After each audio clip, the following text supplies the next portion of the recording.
Sports Talk Monday for the first This is what happened. season. Tyreek Hill was detained by police Sunday. We're gonna do some Nightcap to start it off, man. Talk about Tyreek Hill, man. He was reportedly stopped for speeding Fantasy and then saver got into a verbal altercation with the police and was subsequently placed in handcuffs. Dolphins teammate Calais Campbell, Jonnu Smith stopped to offer support for Hill, leading Campbell detainment for disobeying a direct order.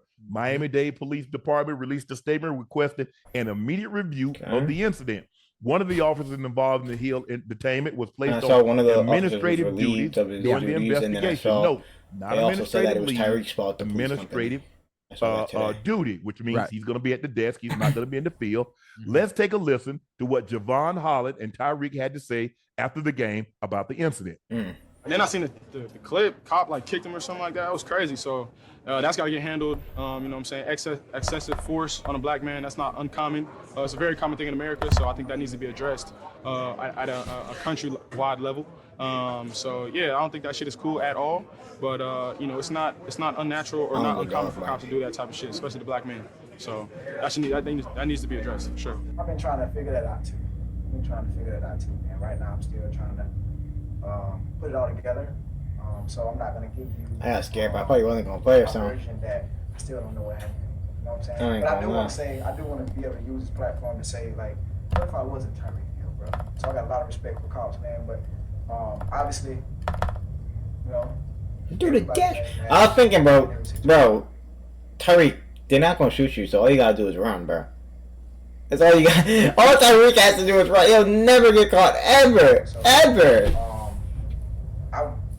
I want to be able to, crazy. You know, use this platform. Of course, not saying to do that or nothing like that, but I'm just saying, like, bro, you can just run away from them.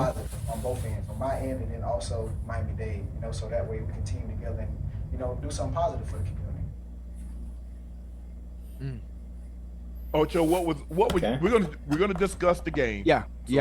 But Ocho, this situation, you and I have driven the home games. I did it for 14 years. You did it for 11, 12 years. Yes, sir. So you know what it's like.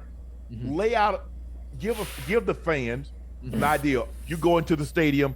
You got to be at the stadium. I mean, normally they ask you to be at the stadium 2 hours before the game. Right. So, okay, now, Ocho, you leave the hotel the night before the game. I don't know if you stayed there the full time or you go back home and change, but you're on your way to the stadium. Yeah. Take the fans through probably what transpired with Tyreek.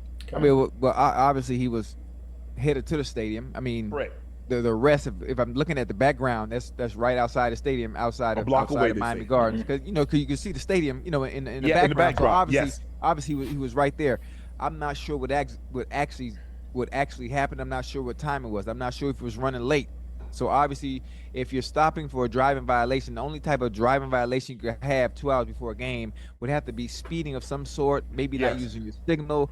I'm assuming something minor. Well, speeding is not minor, obviously. So I'm assuming he was pulled over because all I have to go off of is based on what we all saw. Okay. I mean that's it. I think it's unfortunate. I think it's an easy fix. I think it was a very easy fix to where it didn't even have to get to this point. True. To where it got to today. I agree. I'm not sure if cooler heads had prevailed in that time or in that manner, or him being detained wouldn't have happened. In that situation, I think you and I have talked about it before. When you're stopped by the police and doing all you can to be able to resolve the issue without it going any further. Right. I'm not sure if Tyreek said anything. Maybe the officer was having a bad day.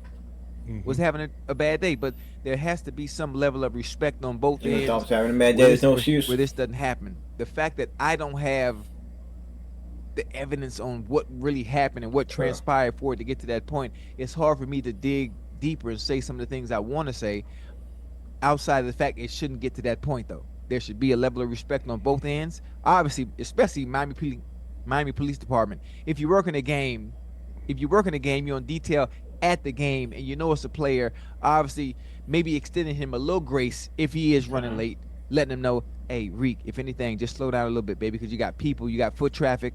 Obviously, there's a game going on. People trying to get to the game. Slow down a little bit. If you're gonna be late, if anything, just take the fine or whatnot. Whatever it might have been. I don't know what it was. Okay. But again, I mean, as officers, knowing that there's a game, he's God. He got all the power. Yeah. He got a gun. Yeah. He got a taser. Yes, that obviously me being from Miami, that I hadn't got that. Not even close. Not even close. Not two hours before a game. When Right. the officers understand that, okay, whatever the driving violation may have been, listen, quick little talk. Listen, you got to slow down. But you know what? Okay, if you are speeding, catches for $130, 1 touchdown to 80-yarder, and then he did by 10 a.m. they had his hand behind his back, and at 3 a.m. he had a celebration going with his hand behind his back. Hill and Jalen Waddle accounted for 211 of the Miami Dolphins' 400 total yards in offense. Tua threw for 338, 1 touchdowns. Jacksonville was the 9th best defense against the run last season, and they showed it. Miami only had 25 carries for 81 yards. But A-Chain had 75 rushing. Waddle had 5 for 109. Tyreek had 7 for $130. But this game seemed to be Ocho. This game was about to be put away. The Jags. ATN. The fumble.